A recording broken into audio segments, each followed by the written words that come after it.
A very special On A Roll welcome to Ben, Ryan, and Dave from the Emerald Collective. Welcome to the show, guys. Lovely to have you. Thanks for joining us this morning. Thank you for having us. Yeah, it's different to be up early, this early.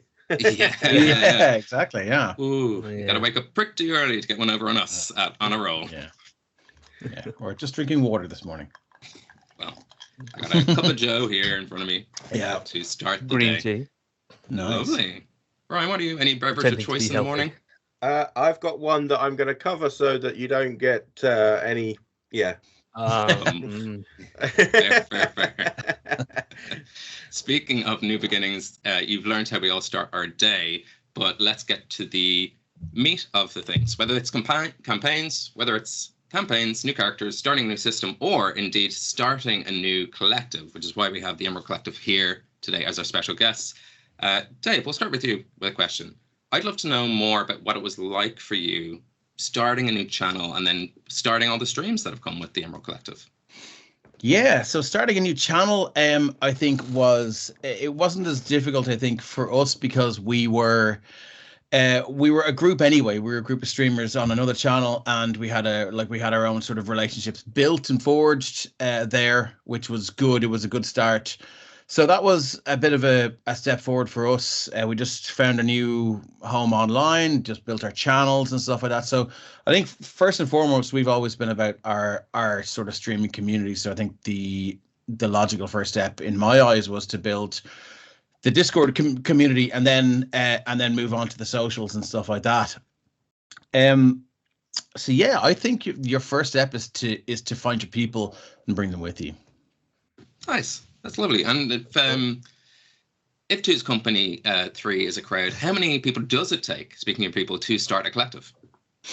Well, I think roughly up in and around 10 DMs, I think, is where we started with. And then a lot of viewers came over, regular viewers and stuff like that, followed us. But I mean, roughly Christian, about 10, Ben.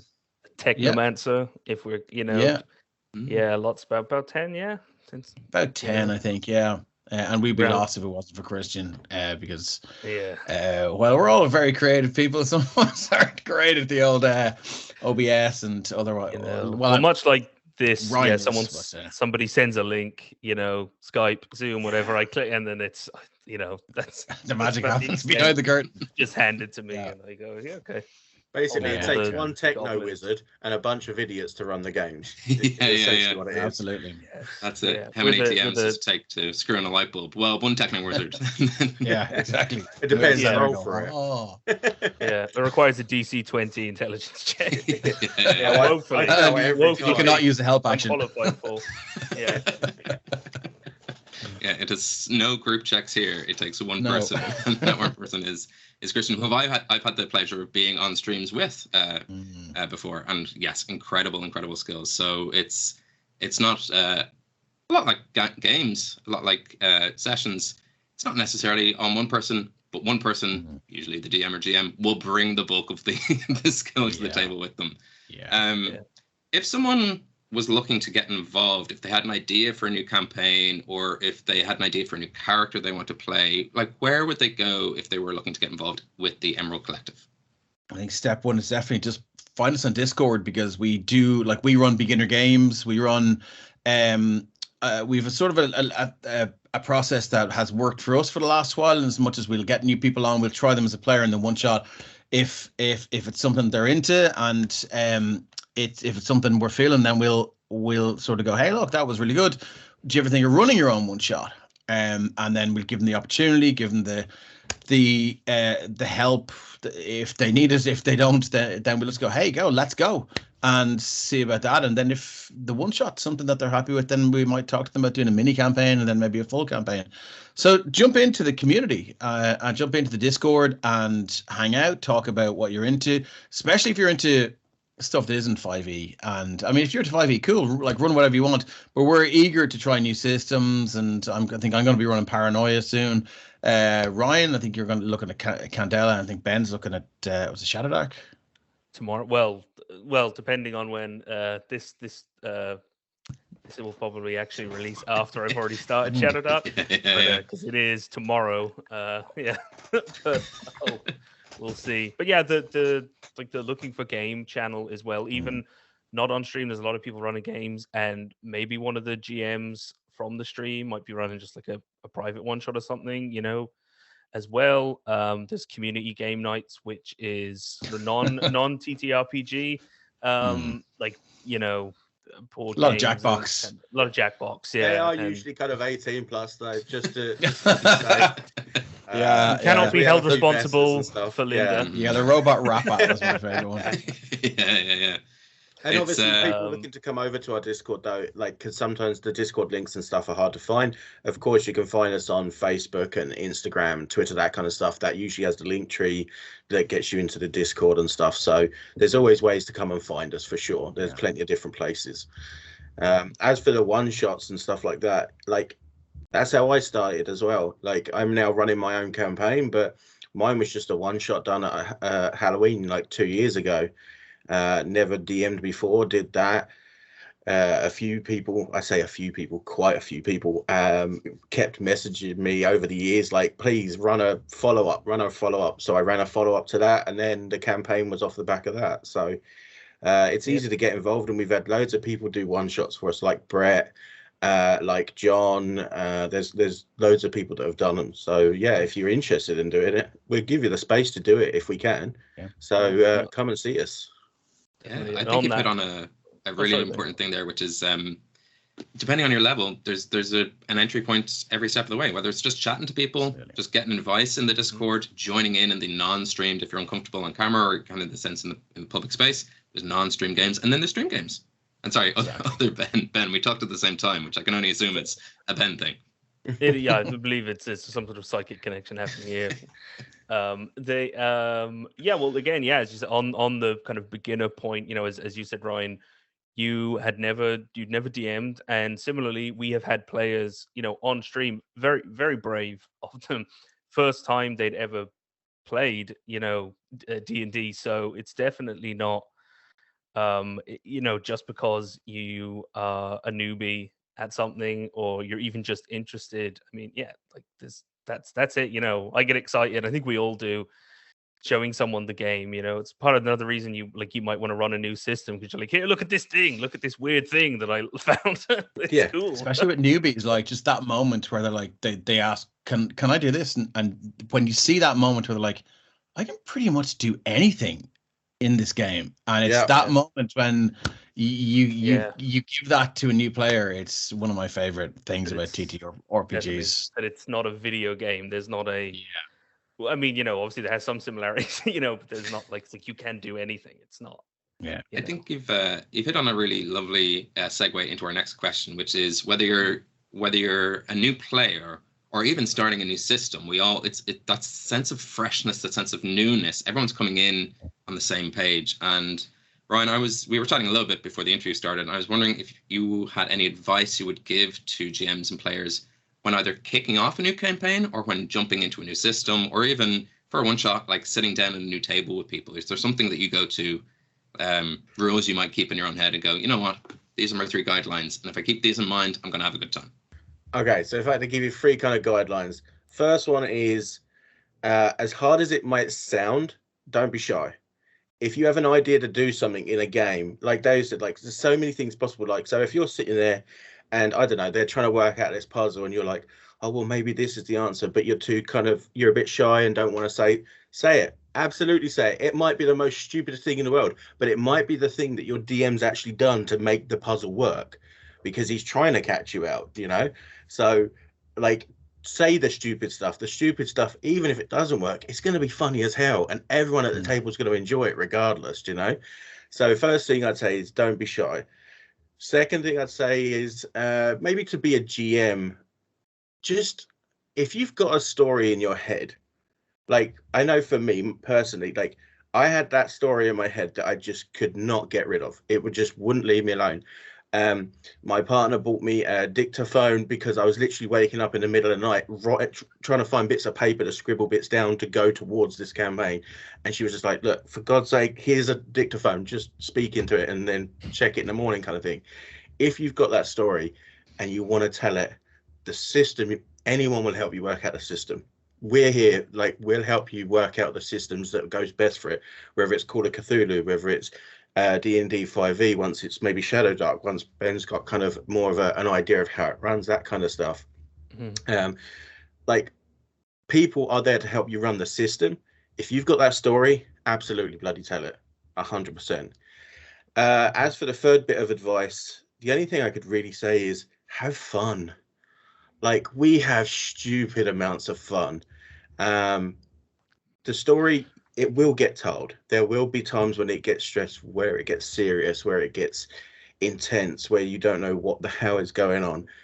But that's all still fun. It can be fun if you're with people that are also enjoying that space with you. And there's a lot of us. I wanted to play D&D since I was a teenager, but most of my friends when I was a kid were mostly into Warhammer.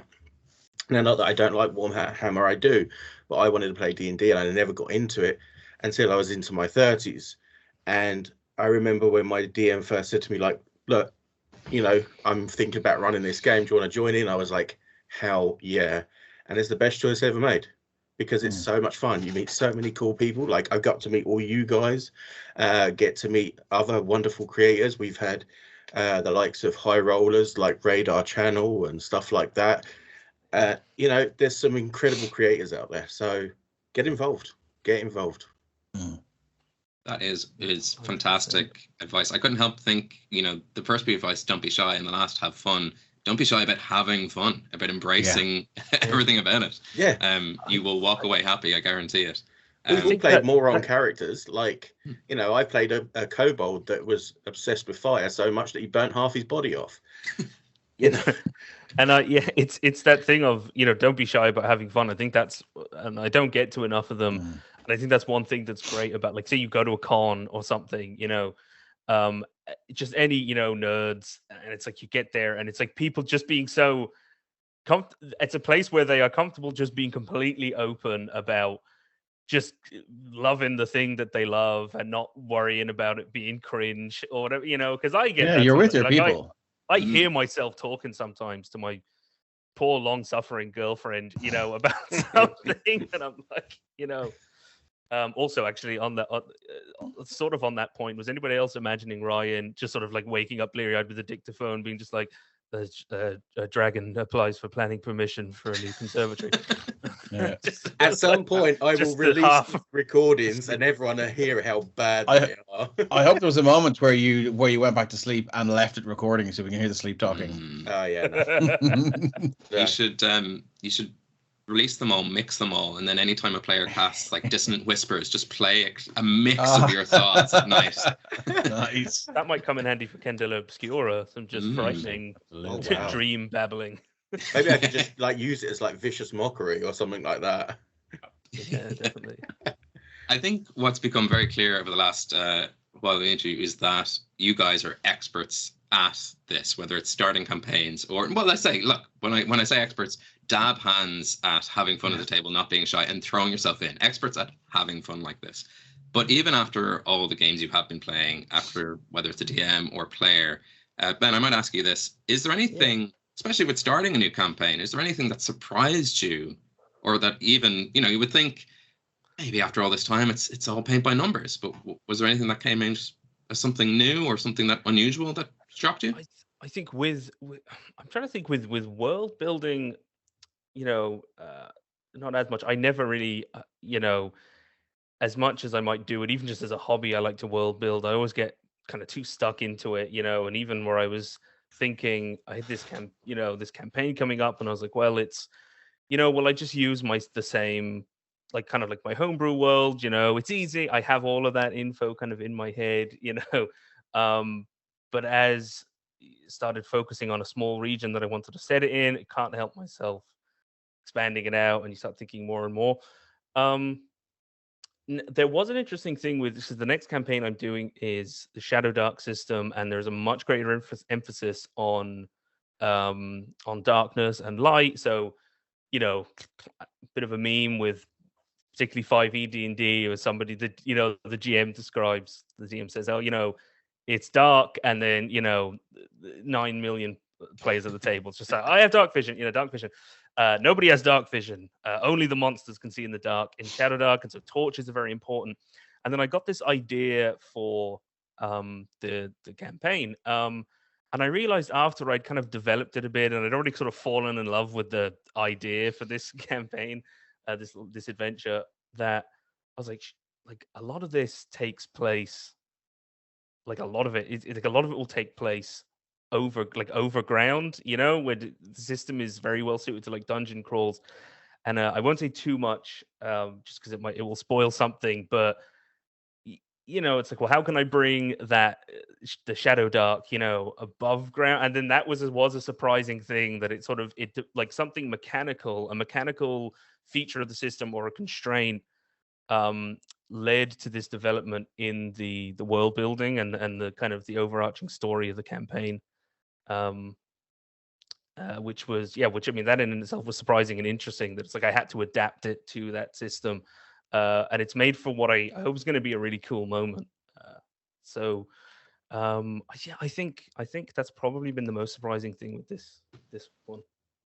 I have so much more I want to ask, but that is such an incredible cliffhanger. I don't want to say like of where to find you guys next. So before I do say goodbye for now, where can people find you? And then I suppose in general, don't spoil anything in that, Ben. That sounds incredible. But in general, what is next for the Emerald Collective? I haven't picked anyone, but I'll go back to you, Dave. Yeah. Podcasts. So I'm currently mixing our first Call of Cthulhu podcast, season 1, No Silver Linings. I think it's 15 episodes. And then we've already started recording season 2. So we'll be throwing those out in nice bite-size 45-minute to 1 hour chunks every week or 2 weeks. I'm not sure. We haven't really sort of settled on that yet. And then I'll be doing another 5e campaign, long form. I don't know why I keep saying yes, but I did. So that will be called Starless Twilight. That will be coming out, I think, probably after season 1.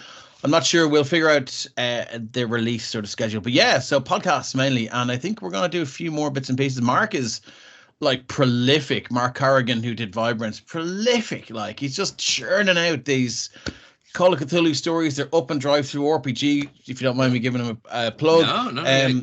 Shullock Games, they are absolutely fantastic. And he's a great GM or keeper in Call of Cthulhu. And so podcasts, and more streams 4 nights a week on Twitch.